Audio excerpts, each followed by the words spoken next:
जो सबसे बड़ा दुश्मन है सनातन का, वो है इस्लामिक जिहाद और इस्लामिक जिहादी। सारे शब्दों में मुसलमान, मक्कार मुसलमान, पढ़ा लिखा मुसलमान, ये सब सनातन के दुश्मन हैं। दूसरा है ये जो मिशनरीज आते हैं इंग्लैंड से, अमेरिका से चल के, इन मिशनरीज को भारत के अंदर ही गरीबी नजर आती है, यहीं इन्हें दया और करुणा इनकी निकलती है, यहीं मदर टेरेसा पैदा होती हैं। ये मदर टेरेसा कभी सऊदी अरब में जाके मानवता के लिए काम क्यों नहीं करती, जहां हर जुमे के बाद किसी के हाथ काट दिए जाते हैं, किसी को गोली मार दी जाती है। वहां जाकर के बताएं मानवता क्या होती है। जहां शरिया लागू है वहां बताएं कि औरत को जमीन में गाड़ करके पूरे लोग पत्थर मारते हैं, वहां नहीं जाते। लेकिन क्योंकि इन मिशनरीज का एजेंडा है कन्वर्जन, गिनती बढ़ाओ, गिनती लोकतंत्र और जमहूरियत में महत्व होती है, क्वांटिटी महत्वपूर्ण होती है, क्वालिटी महत्वपूर्ण नहीं होती। और फिर सरकारें बदलो, और फिर सरकार बदलने के बाद सुप्रीम कोर्ट के 5 जजों का ऑर्डर शाहबानों पे आए, उसे संसद में बदलवा दो।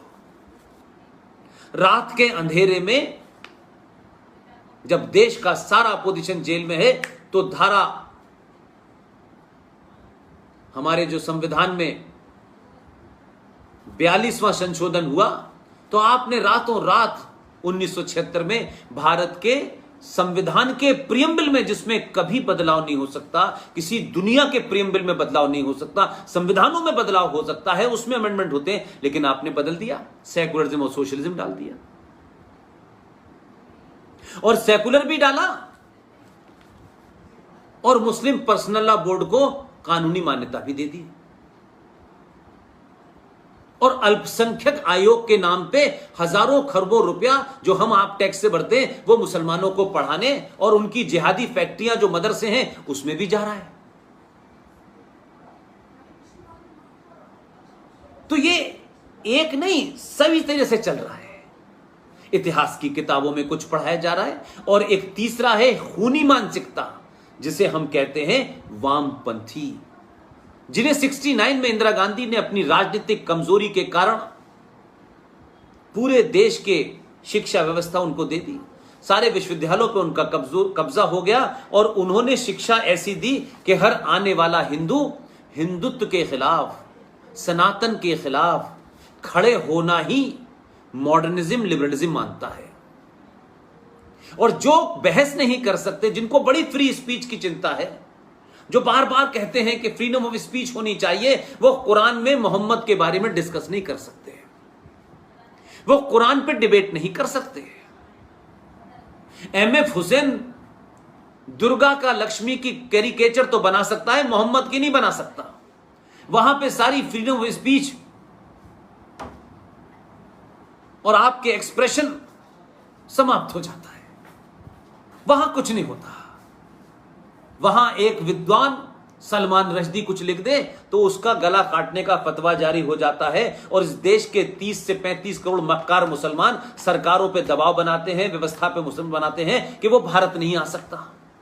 एक अबला महिला अपनी जान बचाते हुए इस देश में जान जगह छुपती घूमती है, लेकिन इस देश का वामपंथी, इस देश का मक्कार मुसलमान, जो हिंदू से तो चाहता है कि वो लिबरल रहे, हिंदू से तो चाहता है वो टॉलरेंट रहे, लेकिन खुद तलवार लेके खड़ा रहता है।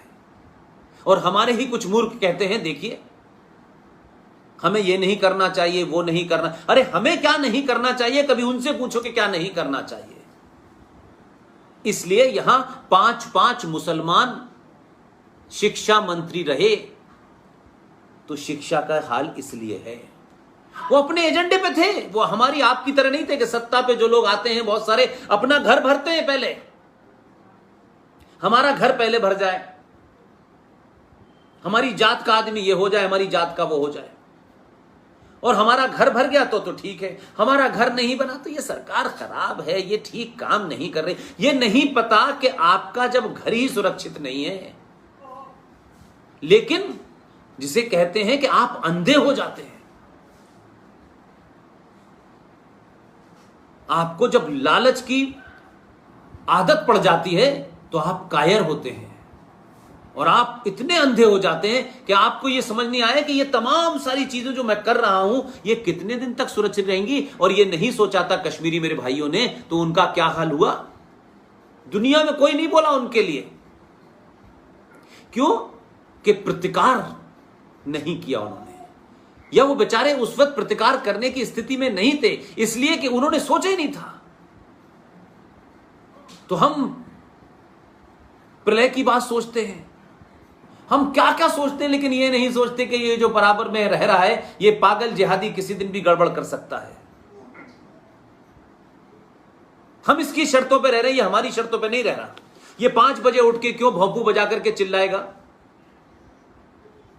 इसको किसने अधिकार दे दिया कि मेरी नींद में खलल डाले। लेकिन हम सोचते हैं क्या फर्क पड़ता, भाई 5 मिनट की तो बात है, वो 5 मिनट की बात ही तो अब 24 घंटे की हो गई। अब वो सड़क पे नमाज पढ़ रहा है, आपके घर के सामने नमाज पढ़ रहा है। अब आपके क्या बच के निकल जाना, ये जो बीमारी है, इधर से निकल जाना, इधर का रास्ता बंद तो उधर का रास्ता चले जाना। अब रास्ते बंद हो चुके हैं,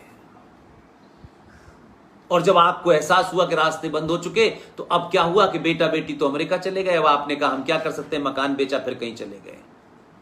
ऐसे ही होता हुआ आया है, इसलिए आज हम इस मुकाम पे पहुंचे हैं।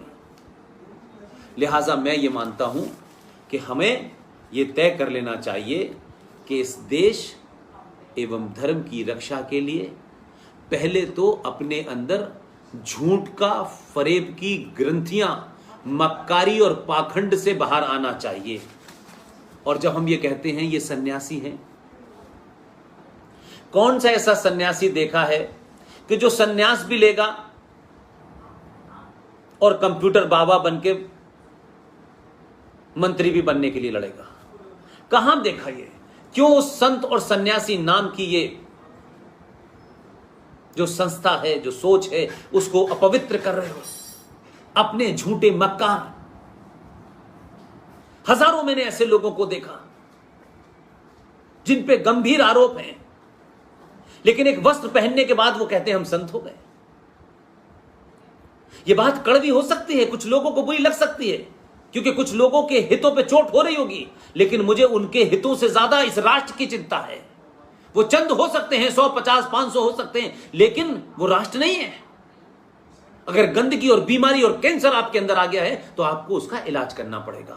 मैं बोलूंगा तो वो नाराज हो जाएंगे, वो बोलेंगे तो वो नाराज हो जाएंगे, दुनिया नाराज हो जाए।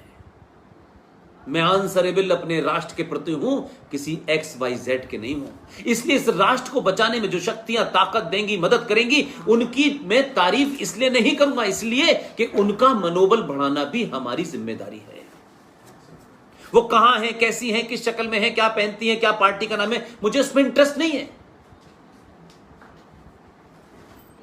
लेकिन इतने मठ मंदिरों में कभी मार्शल आर्ट सिखाई गई, कभी लड़कियों को, युवा लड़कों को शारीरिक तौर पे कैसे मजबूत हो। हमारी जो ट्रेडिशनल मार्शल आर्ट्स थी, केरला में बहुत जबरदस्त आर्ट है, वहां महिलाएं आज भी करती हैं। क्या कभी यह हुआ? नहीं।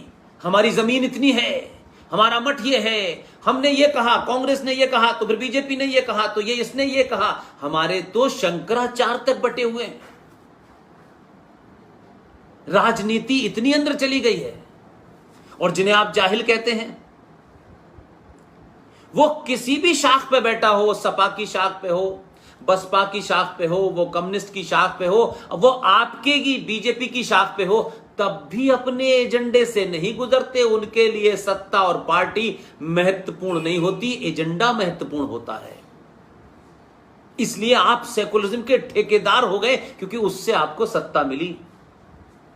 तो अब आपके सामने चेहरा उतरा है, नकाब उतर के उनके असली चेहरे को आपने देख लिया है, तो आप नहीं समझे। पूरा हिंदू सनातनी समाज बॉलीवुड और क्रिकेट में इतना मशगूल है, लगता है कि जीवन में सब कुछ वही है।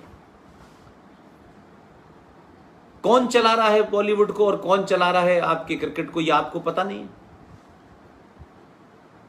इसके लिए कुछ नई जानकारी चाहिए, इसके लिए कोई इतिहास की किताब पढ़नी है।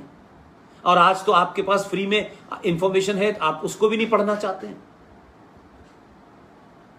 झूठ से बाहर निकलिए, सच्चाई का सामना कीजिए। और अगर आपका ये अकीदा है, अगर आपका ये विश्वास है कि जो जीवन मिला है उस जीवन का अंत होना निश्चित है,